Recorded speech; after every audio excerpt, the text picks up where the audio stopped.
പഴയ ഒരു കലോത്സവത്തിൻ്റെ ഒരു പത്രവാർത്ത. കഴിഞ്ഞ വർഷം കാസർഗോഡ് നടന്ന മേളയിൽ പെൺകുട്ടികളുടെ മോണാക്റ്റിൽ 2ാം സ്ഥാനത്ത് പോയ വീണ കുര്യാക്കോസ് ഇത്തവണ പ്രഥമ സ്ഥാനം നേടിയിട്ടുണ്ട്. ഈ വീണ കുര്യാക്കോസ് പിന്നീട് വീണ ജോർജ് മന്ത്രിയുമായി.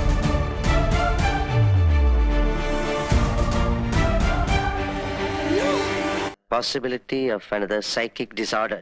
ഗംഗയിൽ ഉറങ്ങിക്കിടന്നു വർഷങ്ങളോളം. പ്രതിഷേധമൊക്കെ കഴിഞ്ഞു. അതിനുശേഷം വീണ ജോർജ് പ്രതിഷേധമൊക്കെ അവസാനിപ്പിച്ച് 3ാം പ്ലാറ്റ്ഫോമിലേക്ക് പോവുകയാണ്. അവിടെയാണ് തട്ടിപ്പിന്റെ തുടക്കം. അപ്പോൾ സ്പീക്കർ പറഞ്ഞു മുഖ്യമന്ത്രിയെ വിളിക്കൂ. മുഖ്യമന്ത്രിയെ ടെലിഫോണിൽ വിളിക്കുന്നു. സംഗതി എന്തോ ഒരു മാറാട്ടം നടന്നിരിക്കുന്നു.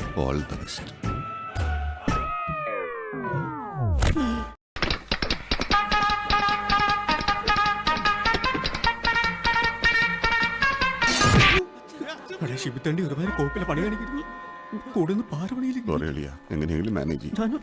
മുഖ്യമന്ത്രി തിരിച്ചു പോകൂ, ആശുപത്രി പോകും, നമുക്ക് പ്രക്ഷോഭം ഉണ്ടാക്കാമെന്ന്. പ്രത്യേകിച്ച് മുഖ്യമന്ത്രി അന്ന് കണ്ണൂരിലുണ്ട്. ചെറിയ ബുദ്ധി തോന്നിയതാണ്. സത്യം മായ്ച്ചുകളെ നിങ്ങൾക്കാവില്ല. കാരണം ഈ കേസിൽ ഒരു ഒക്കറൻസ് വിറ്റ്നസ് ഉണ്ട്. ഇത് വെറുതെയാ. ഞാന് കണ്ണൂര് റെയിൽവേ സ്റ്റേഷനിൽ വന്ദേ ഭാരതിൽ കയറി നിൽക്കുമ്പോഴാണ് ഇവര് വരുന്നത്. ഓരോന്നോരോന്നായി പുറത്തേക്ക് വന്നോണ്ടിരിക്കുകയാണ്. കുറച്ച് പേര് തടഞ്ഞു എന്നല്ലാണ്ട് വേറെ ഒന്നും നടന്നില്ല. കാരണം ഞാൻ നേരെ ഓപ്പോസിറ്റ് നിന്ന് കണ്ടോണ്ടിരിക്ക.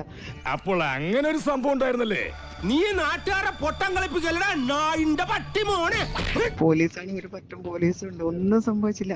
അവരതിന്നിട്ട് നടന്ന് സ്റ്റെപ്പ് കയറി 3ാമത്തെ പ്ലാറ്റ്ഫോമിൽ വന്നു. നാട്ടുകാരെ വിളിച്ചു കൂട്ടിട്ട് മോൻ എന്ത് കിട്ടും? എനിക്കൊന്നും കിട്ടില്ല, പിള്ളേച്ചന് കിട്ടും. നല്ല അസല് പൊതുക്ക്, വലിയ നിലവിലുള്ള ആളല്ലേ, എല്ലാരും ഒന്ന് അറിയട്ടെ. ഭാരതിന് അവർക്ക് C4 ആയിരുന്നു. അവിടെ വന്ന്, അതായത് ഞാൻ C9 ആയിരുന്നു, അവര് C4 ആയിരുന്നു.